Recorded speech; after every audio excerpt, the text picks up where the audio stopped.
Olá, está começando mais um programa Resenha Livre. Em nossos estúdios eu recebo hoje a professora pedagoga especialista em educação e desenvolvimento infantil e gestão, Luzia Zirundi. É a primeira vez que estou aqui, devo dizer que estou muito lisonjeada pelo convite que você me fez para participar do seu programa e para falar de um assunto assim tão importante quanto esse que vamos tratar neste momento de bate-papo aqui. Que é educação. Que é educação. Luzia, o que é educação? Vamos começar por um conceito. Isso. É bem bacana a gente pensar um pouco no que é educação, né? Que, resumidamente, ela é o ato de se transmitir conhecimento. É o ato de ensinar, o processo de ensinar e aprender. Alguém ensinando e alguém aprendendo. Só que dentro deste conceito, nós vamos pensar assim, mas a educação é aquela que somente é planejada? A educação formal? Só é a educação formal? É só da escola? Então, por isso que se abre um leque muito grande dentro da educação, que não é só a educação escolar que vai contar como educação, é todo o ato de se transmitir conhecimento. Lu, até algum tempo atrás existia uma ideia assim, que ensinar era colocar alguma coisa dentro da cabeça de alguém, no caso fosse uma criança ou mesmo um adulto, né? E mais recentemente algumas teorias vêm modificando essa ideia e colocando que o sujeito, o aprendiz, ele já tem as coisas dentro dele e que o educador é como se fosse destampar a mente e as coisas já estariam lá dentro, né? Existe um movimento no sentido de mudar a ideia de colocar dentro. A gente vê isso até, por exemplo, na orientação sobre como fazer provas. Antigamente as provas eram mais devolutivas. O aluno lia e respondia a um questionário e valorizava-se mais a memória. Hoje já existe uma outra direção. Você não acha que justamente por todas essas mudanças, os professores ficaram um pouco perdidos ou sem orientação sobre como fazer? Porque, veja bem, a educação, ela acontece dentro de uma sociedade e de um contexto histórico. Então, não faz muito tempo, quando eu estava na escola, nós tínhamos uma educação que era para se usar a memória. Então, nós estudávamos fatos, dados, datas. A prova tinha que decorar. E aí nós devolvíamos. Hoje, o acesso a essa informação, ele é muito rápido, muito abrangente, muito grande. As crianças pequenas já têm acesso à informação. Então, hoje nós vivemos assim, a era em que a valorização da educação é para fazer do sujeito que ele seja assim, criativo. Consiga resolver problemas. E que esteja sempre disposto, que ele aprenda a aprender, sempre buscar novos ensinamentos. Não basta mais, ele não precisa ser, como dizia antigamente, uma biblioteca ambulante, porque isso nós podemos acessar em qualquer momento. Interessante que também gratuitamente, né? Porque antigamente o conhecimento era muito restrito. Sim. Só quem tinha em casa uma enciclopédia, eu lembro no meu tempo, né? Quem tinha uma enciclopédia, a Barça era meu sonho, porque era a forma de você ter acesso ao conhecimento extremamente restrita. E com isso era caro, né? Poucas pessoas tinham condições de ter uma enciclopédia. E a enciclopédia se atualizava muito a cada 10, 15 anos você trocava a enciclopédia, ou nem trocava. Então o conhecimento não se atualizava tanto. Agora hoje o conhecimento é gratuito, porque está na internet. A informação, né? A informação é muito rápida. Você falou da Barça, me lembro até que uma certa altura da minha vida eu tive uma. Que inveja! Eu sempre quis ter uma, eu só tinha o Trópicos. Pois é. E aí, a partir de, sei lá, de que ano, então começou a sair o livro do ano, porque percebeu-se que não podia ficar fechada mais naqueles, sei lá, 20, 30 volumes, né, de A a Z, que era a Barça. Já sentiu-se a necessidade de trazer o livro do ano. Então, anualmente, o vendedor batia na nossa porta para falar, vim trazer o livro do ano, claro que a gente tinha que comprar, né? Mas já se entendeu essa necessidade de atualizar as informações. Agora, a informação sozinha, descontextualizada, ela não faz muito mais sentido. Aliás, nunca fez. Porque você está formando uma pessoa, você não está só informando, você está formando uma pessoa para que ele use esses conhecimentos de forma adequada. A nossa Constituição de 88, né?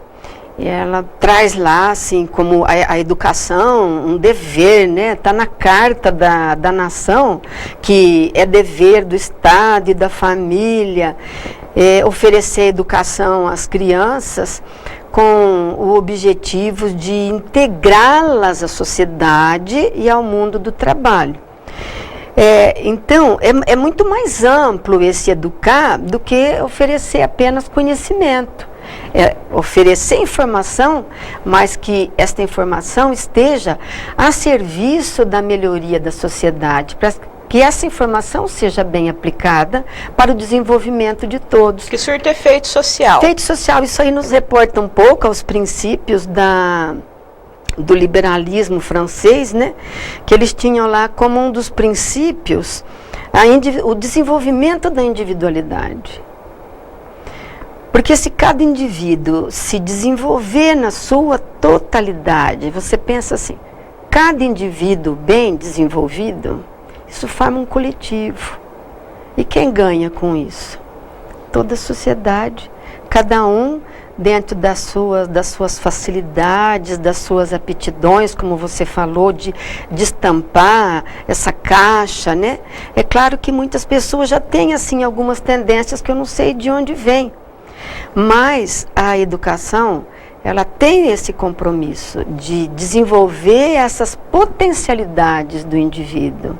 Então, oferece o mesmo conhecimento para todos, como diz uma aula é única, mas cada um absorve dentro do seu campo de interesse. Também conforme a sua ideologia, preparação, formação, o ambiente cultural, né, o que para uns é bonito, para outros é feio, os valores, tudo isso interfere muito, né? Interfere, porque é muito interessante, assim, cada sociedade tem um tipo de educação, porque o que a educação vai fazer, né? A educação programada, a educação formal, vai preparar o indivíduo para o exercício da cidadania bem entendido, dentro do seu grupo social, né? Se a gente fizer assim, pensar um pouco numa tribo indígena, por exemplo, eles têm muita noção, muita clareza do que é que o índiozinho precisa saber. É o que é necessário para a sobrevivência dele. Daquela coletividade. Daquela coletividade. Então, nós estudamos muito para chegar hoje onde estamos, o que queremos, mas eles tinham isso muito claro. Assim, precisa saber correr, porque nós podemos sofrer uma invasão a qualquer momento. Precisa pescar, precisa caçar para sua sobrevivência. Então, eles tinham muito claro. Então, eu gosto de usar esse exemplo, assim, porque eles sabiam muito bem o que o índiozinho precisava.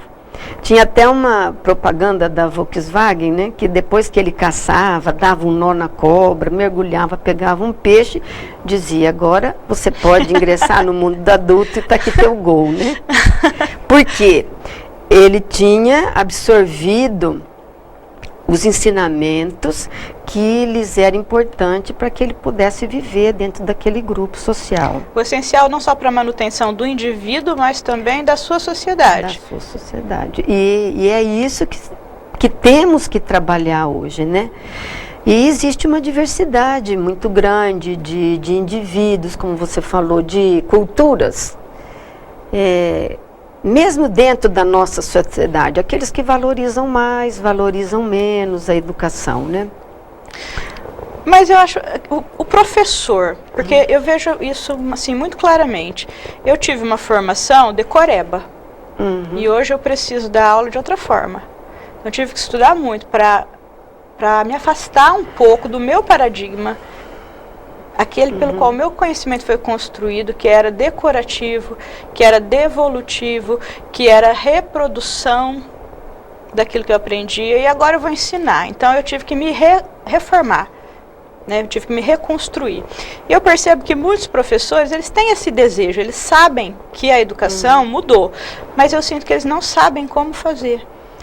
Então, algumas críticas que a gente percebe aí de estudiosos, né, que eles dizem o seguinte, talvez os cursos de formação inicial de professor, hoje, eles não estão assim tão adequados para formar esse profissional que vai para o mercado de trabalho.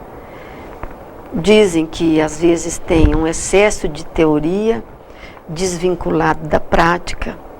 E aí, certamente, o profissional formado neste modelo, ele terá que fazer essa mudança de paradigma sozinho, assim como você tenta fazer o seu. Porque é difícil. Você tem que se reinventar cognitivamente. Porque isso, primeiro, o professor, você sabe que ele tem um problema que nenhum outro profissional tem? Por quê?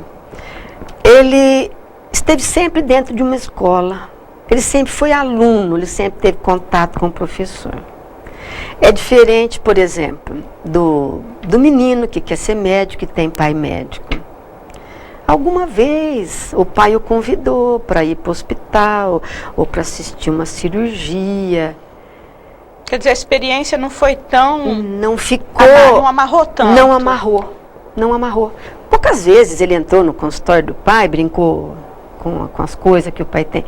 E o professor não, ele traz com ele. Por mais que se qualifique, que você coloque o professor para aprender novos métodos, aquela referência de aprendizado é a que ele tem. Exatamente. Ele já traz isso com ele. Isso é muito difícil superar. E veja bem, é a única profissão que tem isso. Ao mesmo tempo que ele entra na sala de aula, nós estamos conversando aqui, você vai se lembrar agora da sua professora do primeiro ano, como é que ela fazia, do segundo, terceiro, do quarto. Então, a todo momento, essa história, essa experiência está presente na vida dele. Então, para se modificar essa atuação do professor que se encaixe nessa sociedade do século XXI, né? A gente está careca de ouvir dizer que nós temos aí alunos, só o aluno é do século XXI, né? O professor é do XX e a escola é do XIX. Para onde você acha que caminha essa educação? Você acha que em algum momento, eu trabalhando na EAD, eu vejo muitas teorias de vanguarda, falando sobre o sumiço, o desaparecimento do professor convencional, ou da escola convencional, isso já uma distância maior. Mas nós percebemos hoje que o professor ele está numa crise com relação à sua função. Na classe isso é muito comum. O professor está falando um negócio, lá o aluno já foi lá, já viu que está errado, já corrige o professor. Ou o professor fala, eu tinha isso, eu esqueci. Aí alguém acha aí para mim. Tem professor que é mais esperto, já pede ajuda, né? Aí o aluno já vai lá, já localiza. Então, o professor como transmissor, como um radiotransmissor, eu acredito que ele não faz mais sentido. Para onde que você acha que caminha? Olha, nesse sentido da informação, do conhecimento, isso aí você acessa em qualquer local. Mas eu não vejo assim... eliminar a figura do professor mediador num curto prazo, Sim, nem médio. Eu acho que é interessante você explicar para o pessoal que está em casa o que é o professor mediador. Porque eu acho que esse que é ele funciona até como uma inspiração, ele não vai desaparecer. Não, o professor mediador, por exemplo, você, assim, uma turma de 9 anos, por exemplo. Primeiro, precisa existir essa turma de 9 anos. Por quê? Ele precisa conviver com os iguais. Tinha um professor na faculdade que ele usava assim, uma simbologia muito interessante. Que uma sala de aula, um grupo de alunos, ele é igual um conjunto de pedrinhas que você coloca dentro de uma caixinha ali no carnaval, e ele dava esse exemplo, né? E aí vai... sexta, sábado, domingo, segunda e terça. Na quarta-feira, você abre, tira a poeirinha e você vai perceber que tantas pontinhas que tinham nas pedrinhas, elas foram eliminadas. Nessa convivência das pedrinhas aqui. É a mesma coisa a sala de aula. Certas arestas precisam ser aparadas. E é muito importante, o indivíduo ele nunca vai viver sozinho, ele vai viver em sociedade. E o preparo para ele viver em sociedade vai se dar com a mediação do professor na sala de aula, apontando, olha, esse comportamento não é adequado para a nossa sociedade. É porque a nossa sociedade elegeu alguns valores. Por exemplo, vamos falar, o respeito um ao outro. Onde você vai aprender a respeitar se não for através da prática, na convivência? Então você está dizendo que do ponto de vista cognitivo pode haver algum tipo de superação, mas do ponto de vista comportamental não. Comportamental não, porque aprendemos a viver em sociedade dentro de um grupo social. E precise que alguém oriente este grupo, porque senão o que vai acontecer? Nós vamos voltar lá na era primitiva e vai prevalecer o mais forte? Você está falando então de uma educação muito focada na ética. Essa é uma questão muito importante, né? Que a educação, ela tem que formar o indivíduo ético. Eu gosto muito da linha de um psicólogo da USP, o Yves de la Taille, que ele bate muito nessa questão da ética, né? Tem um livro dele até que chama Vergonha, a Ferida Moral. Então, diga-me do que te envergonhas e te direi quem tu és. Se o sujeito não tem vergonha de nada, para ele viver dentro de um grupo social, quer dizer, ele não está preocupado com as sanções, com as punições, se ele vai ser aceito, se não vai. Então, é nesse aspecto que ele coloca a questão da ética, de eu quero fazer o bem, porque é importante eu fazer o bem. E ele traz para esse sentido que se todos trabalharem nessa direção, pode ser uma receita para a gente ter, assim, um mundo muito melhor para todos, com qualidade de vida muito melhor para todos. Se cada um der o melhor de si para o bem do outro. Porque ele está fazendo para ele e para o outro. Então, essa é a questão da ética. Ele diz o seguinte, veja a importância, assim, da formação desse professor mediador. Uma coisa é, eu não quero matar. Porque a nossa lei proíbe, não proíbe? Uhum. Tem sanções.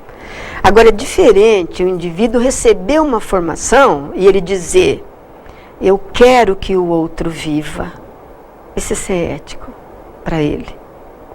É querer o bem do outro. Quer dizer, se for imposto, não é um valor ético. Não é um valor ético. Porque ser obrigado a fazer aquilo não revela nada a respeito do sujeito. Exatamente. Então, agora, veja bem, quem é que vai fazer este papel se as crianças ficarem isoladas em salas com computadores e tablets? Ele recebe lá a informação que isso aconteceu, que isso está acontecendo, que isso é assim. Quer dizer, a tecnologia ela pode ser um coadjuvante. Esse vai ser o papel da tecnologia, na sua opinião? A tecnologia é uma ferramenta, né? Uma ferramenta, ela acelera o conhecimento, talvez no aprendizado de adultos ela funcione. Sim. Naquilo que não requer muita habilidade técnica, mas assim, para a criança realmente o professor é uma inspiração, né, Lu? O professor mas eu também quero falar assim da questão da família, que ela é a primeira, né? Ela é a primeira agente educador da criança. E esse aí é um grande problema, né? O problema da família, porque a família não tem mais tempo. Então, porque, querendo ou não, a criança tem a família como modelo e ela está copiando, né, o que os adultos estão fazendo. Então, por exemplo, uma criança de 7, 8 anos que aparece no meio do grupo e fala um palavrão assustador. Tá. Quer dizer, ela não nasceu com aquele vocabulário, né? Então, talvez as primeiras experiências já mostraram isso para ela. Então, o que eu quero falar, assim, em relação à família, o zelo, né, que a família tem que ter. Ele é tão importante, essa questão da educação, ela está no Estatuto da Criança, ela está na Constituição, ela está na Lei de Diretrizes e Bases. É um compromisso, é o dever da geração adulta preparar essas crianças para o convívio social, para desenvolvimento pleno dele, para ele ser aceito socialmente.